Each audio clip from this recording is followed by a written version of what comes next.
Joining me now, we're going to switch gears. Congressman Jody Arrington from Texas. He's the chairman of the House Budget Committee. Jody, you heard Mr. Catsimatidis. We need common sense on oil policy. So I want to ask you what I always ask Kevin McCarthy and Steve Scalise. I don't care whether it's H.R. 1 or H.R. 2. We need to turn the spigots back on for fossil fuels, Jody. There's no question that's the lifeblood of this economy.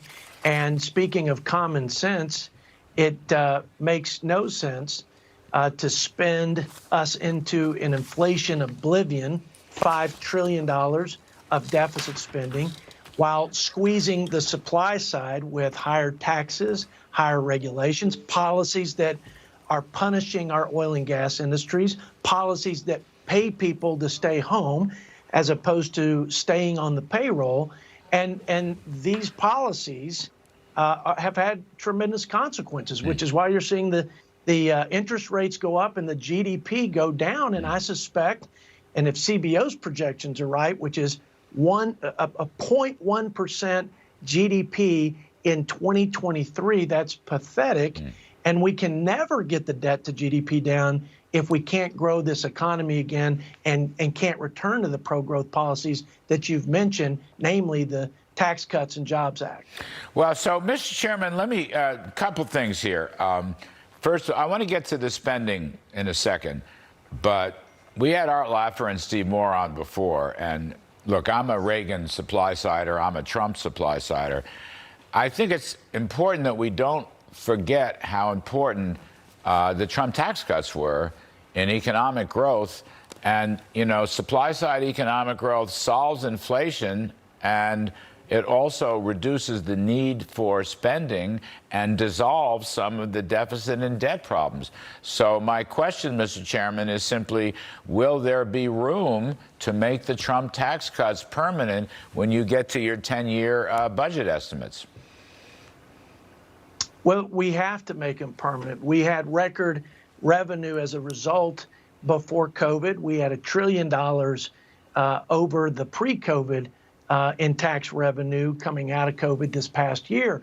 So pro-growth policies work to grow the economy, create jobs and prosperity, but they also generate the revenue for us to pay down our debt. So yes, the answer is we have to make permanent the marginal rate reductions. We have to make permanent the small business 20% deduction, the 199A. I'm carrying the legislation that would make permanent full expensing. And Larry, that's been scored to get almost 1 point of GDP growth. 1 point of GDP growth over 10 years is $3 trillion. Look, that's how we got out of the mess, the indebtedness after World War II. We didn't just reduce spending, we grew the economy. We know how to do it. We had record growth and prosperity, as you've talked about, after TCJA. That's what we've got to get back to. That's part of the formula for future prosperity, lower debt, and a happier life here in the United States of America. Well, yes, sir. No, it's good to hear a budget chair talk about this in the way you are. It's terrific stuff. Now, on the spending side, I know you're working through the spending cuts for the debt increase, and you've got a 2024 budget, too. But some of the things that have popped up, Jody, I don't know whether they're official or not. You want to take food stamps, welfare, work requirements, which is so darn important, unspent COVID money. Tell us what you can tell us about your preliminary thinking on the spending cuts, sir. Well, let's start with resetting after COVID. We've seen the government grow on the discretionary side by 30%, around $400 billion.